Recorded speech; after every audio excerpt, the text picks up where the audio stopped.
Much appreciated. I'll be heading to Alabama on Friday, so I think some of you will be joining me, but we'll be going down Friday, and we'll let you know times and when we're leaving and how long we'll be there. It's been a tragic situation, but a lot of good work is being done. We've been in constant touch with the governor and also the governor of Georgia, and so we'll be going to the area. We'll be Alabama and the general area. We'll see Governor Ivey. So that'll be on Friday. Thank you very much. And we're here today to confront a solemn crisis that requires urgent national action. In a few moments, I will sign an executive order addressing one of our nation's most heartbreaking tragedies, veteran suicide.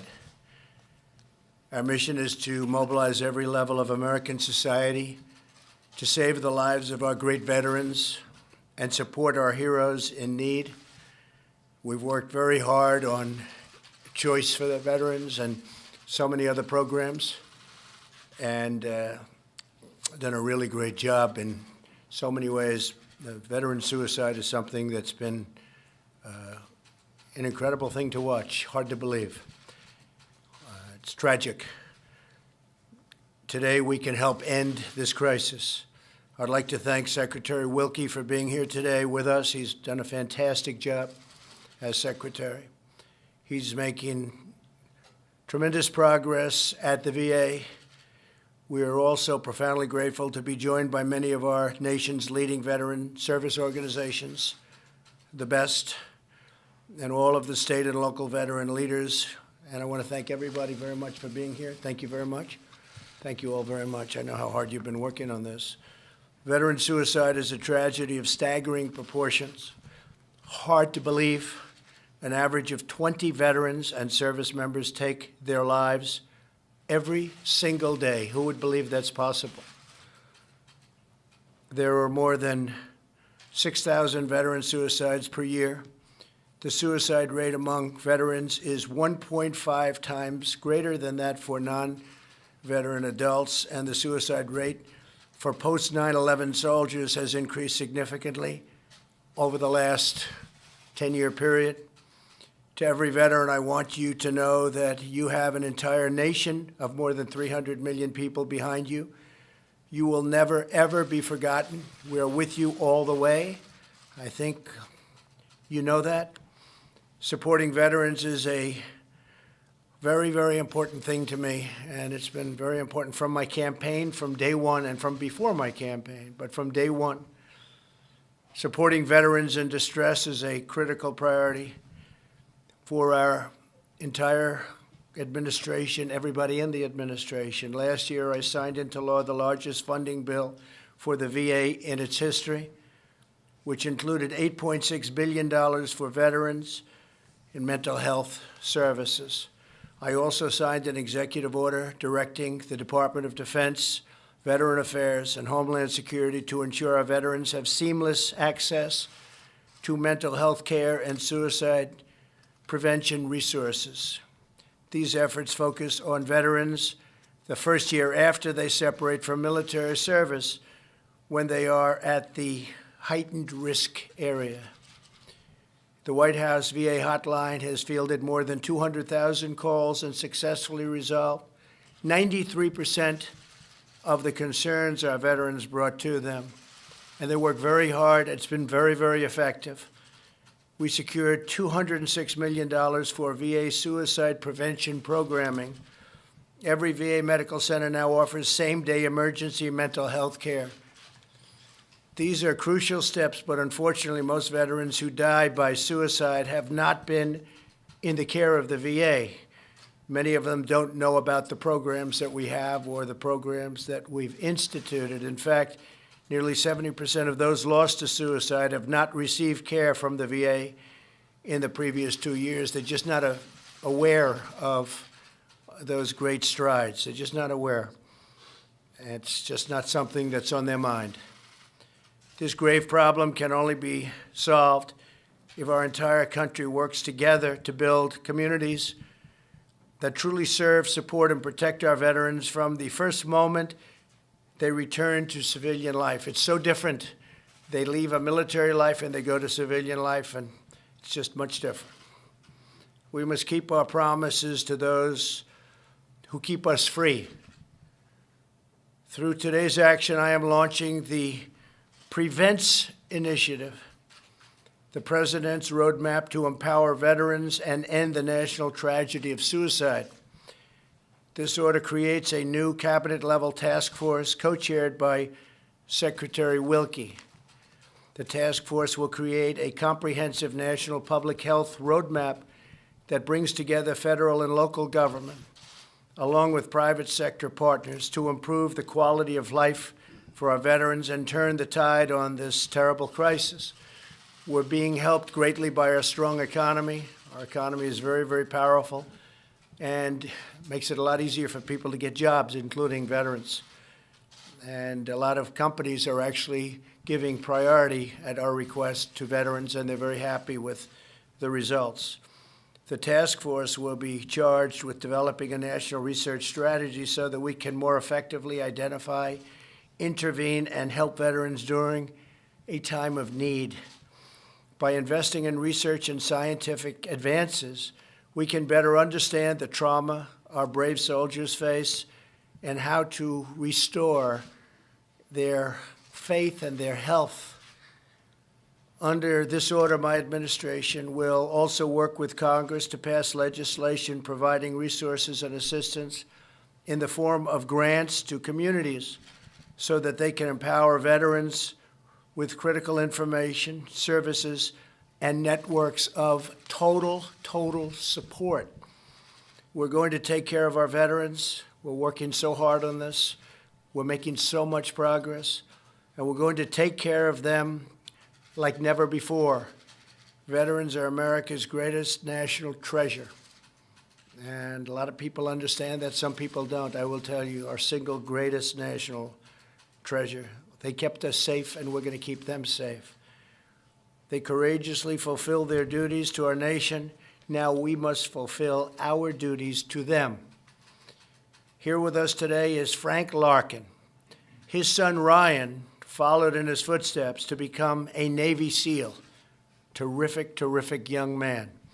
Tragically, Ryan is no longer with us. Frank, would love to have you come up and just say a few words about your great son, please. Frank. Thank you, Mr. President. Frank, yes, sir. Thank you very much. Thank you.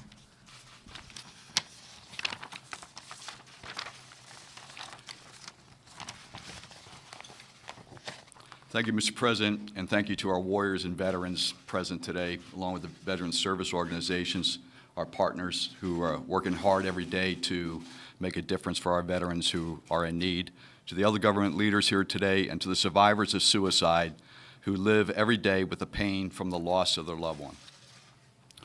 Ryan was a decorated, high-performing Navy SEAL who suddenly went over the edge. In the 2 years that we tried to rescue him, he was prescribed over 40 different drugs. His treatment was all psychiatric and behavioral health focused. All along, Ryan kept saying that something was wrong with his head, but nobody was listening. Months before he took his life, he expressed a wish to donate his body for TBI research. Ryan was concerned about his teammates and the similar struggles that they were experiencing following both training for combat and combat operations overseas. Many are burdened with invisible wounds as a consequence of going into harm's way into the service of this nation. After Ryan's death, we learned that he suffered from an undiagnosed severe level of microscopic brain injury uniquely related to military blast exposure, from firing our weapon systems, rockets, mortars, using explosive breaching charges, and being exposed to improvised explosive devices, IEDs. We are currently challenged by the fact that this newly discovered pattern of brain injury cannot be seen in a living person, not unlike the contact sport players who are trying to understand the effects of microscopic CTE, which also cannot be seen in a living player. This executive order is defining a national strategy that needs to resemble a Manhattan-like project. We need the science to illuminate our path forward. I am convinced that we can solve this. It is not because we lack the intellectual capability or capacity. In many cases, it's because of culture. We need all the relevant players to step onto the same field of play at the same time, completely focused on solving this problem. We need collaboration, integration of data, and unity of effort across DoD, the VA, HHS, DHS, academia, and the private sector. We need a holistic approach with a heightened sense of urgency to push the scientific research. As we develop knowledge, as we experience with the Manhattan Project and space exploration, we will inform on other disease processes and therapies that will go well beyond the veteran community and vice versa. I receive calls almost weekly from special operators, past and present, seeking help. They want to know what is happening to them. They are experiencing unexplained changes. They want to know if the pain will get better, if the demons will go away, if they will return to being the person they once were. I have to commend my own SEAL community and the Special Operations Command for embracing this challenge. They realized that things did not go well in Ryan's case, that he got left behind. They are working hard now to get it right, collecting exposure data, promoting a brain donation program to advance the research, increasing baseline health surveillance, and changing tactics to reduce exposures, especially in the combat training environment. We also need to appropriately recognize invisible wounds suffered on the battlefield. The monetary cost of a Purple Heart Award is low, a few dollars for the medal itself. But the emotional impact is very high to those suffering daily with these obscure injuries, to be recognized for their sacrifice. Mr. President, following this event, I'm going over to Arlington National Cemetery to tell Ryan that he's still making a difference, that he's still helping his boys. We can't leave any more of our valiant men and women behind. To our warriors, our veterans, and their families, please do not lose hope. We will find a better way. Remember, we made a promise to take care of those who served us. Failure is not an option. Mr. President, I thank you for the platform. Thank you.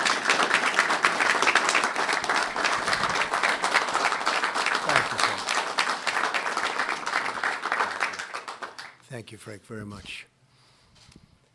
Also here today with us is Thomas Winkle, a Marine Corps veteran. He is the director of the Arizona Coalition for Military Families and the creator of a nationally recognized community collaboration model called Be Connected.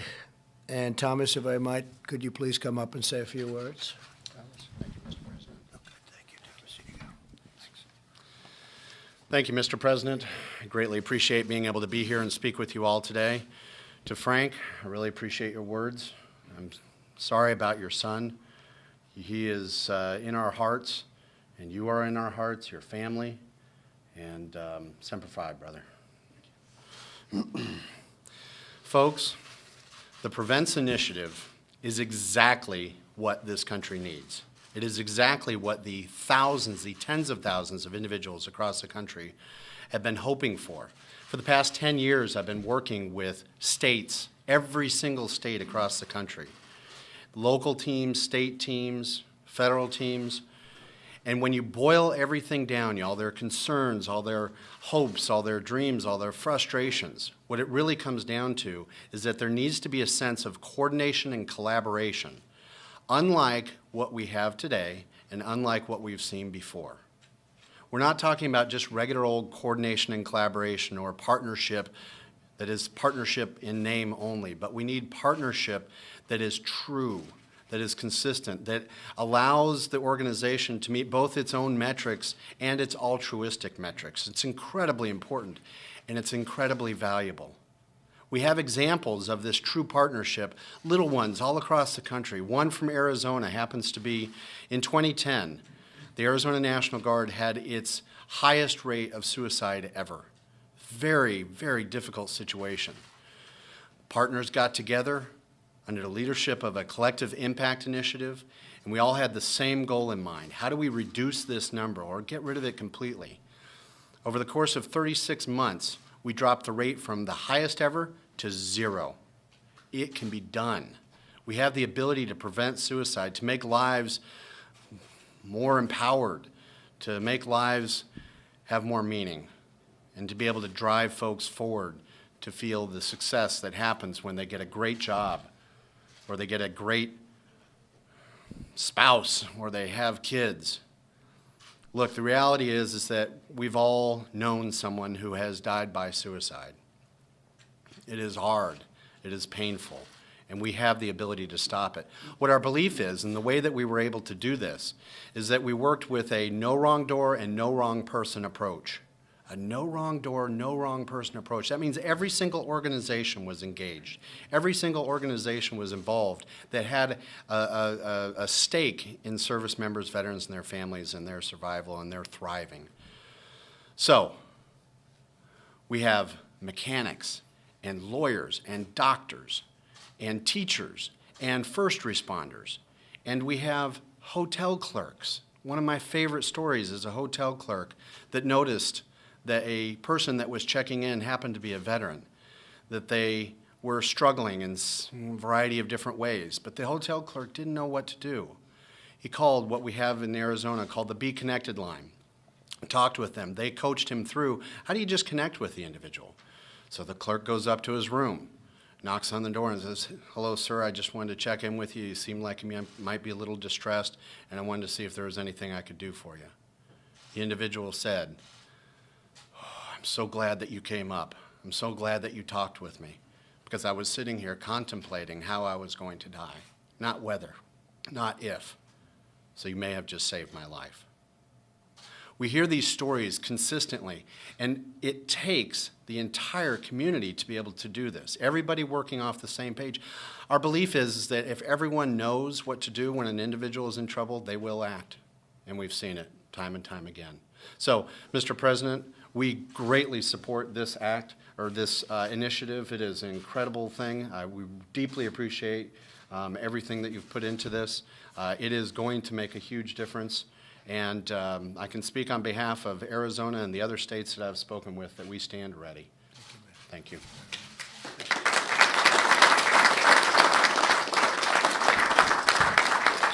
So Thomas, I heard one thing beyond all else when you just spoke so beautifully, and that was from the highest rate ever to zero. That was a very big statement, so we're going to have to find out what you're doing. Somebody's got to get together with you. That's an incredible job. I've heard about it too. Highest rate ever to zero. Thank you, Mr. President. That's what it's about. That's what we're up here for. There has to be something that we can do. There is. 20 a day?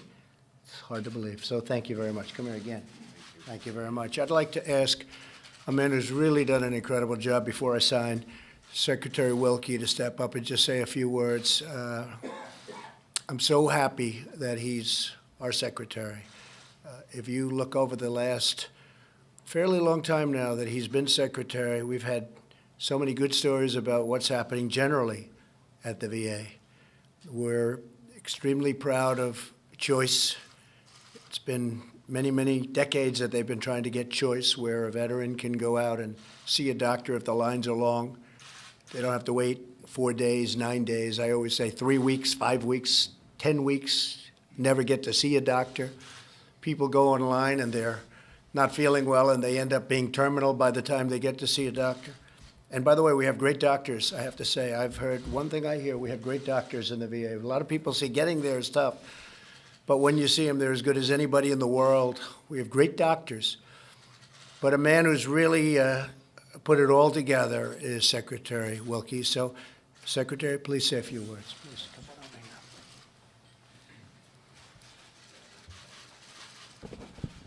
here. Thank you, Mr. President. I've said this to you before, separate and apart from the honor of serving in your administration, but I am what passes for an amateur historian.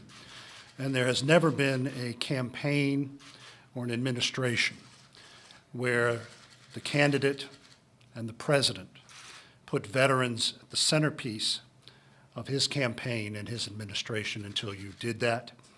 And as I speak for all of us who have worn the uniform in whatever capacity we have served, we can't thank you enough for that, Thank sir. you very much. Thank you, sir.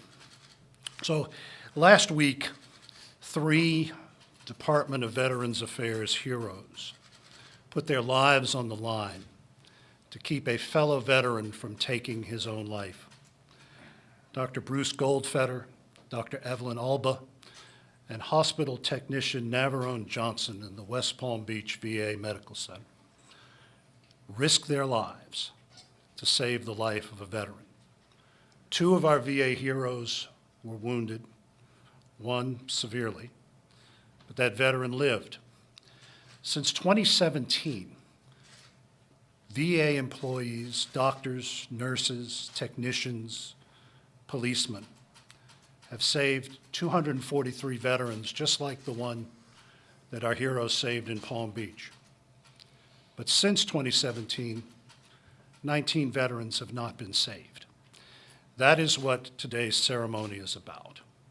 It is about pulling together the resources of the federal government, our states and localities, our charities, our non-governmental organizations, and coming together with a roadmap and the resources to make sure that we no longer have those 19.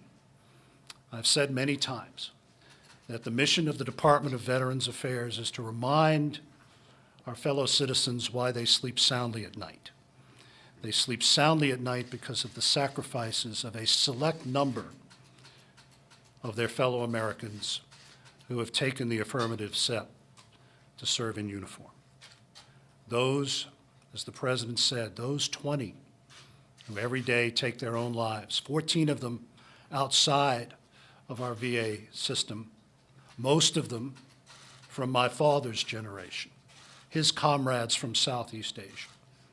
We deserve for them the last full measure of our devotion, and this begins the closing of that circle. And Mr. President, I thank you and for your team for everything they have done on behalf of America's warriors. Thank you, sir. Thank you so much.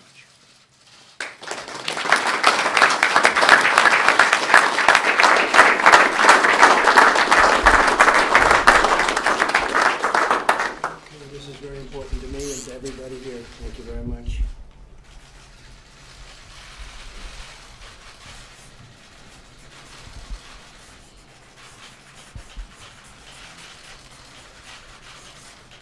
Where's Frank? Here you go, Frank.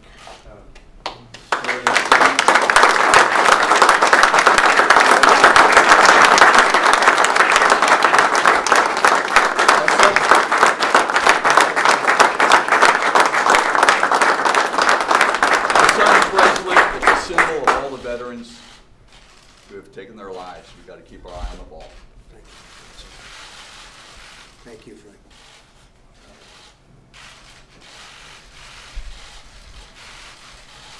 And these are, you can pass these out, fellas. Okay, you'll pass them around. Thank you very much, everybody. So in response to the Democrats who are calling for a criminal investigation into Garrett security clearance? The witch hunt continues. The fact is that I guess we got 81 letters. There was no collusion. There was a hoax. There was no anything. And they want to do that instead of getting legislation passed. 81 people or organizations got letters. It's a disgrace. It's a disgrace to our country. I'm not surprised that it's happening. Basically, they've started the campaign. So the campaign begins. But the campaign's actually, their campaign's been going on for the last 2.5 years. So it's a shame. And the people understand it.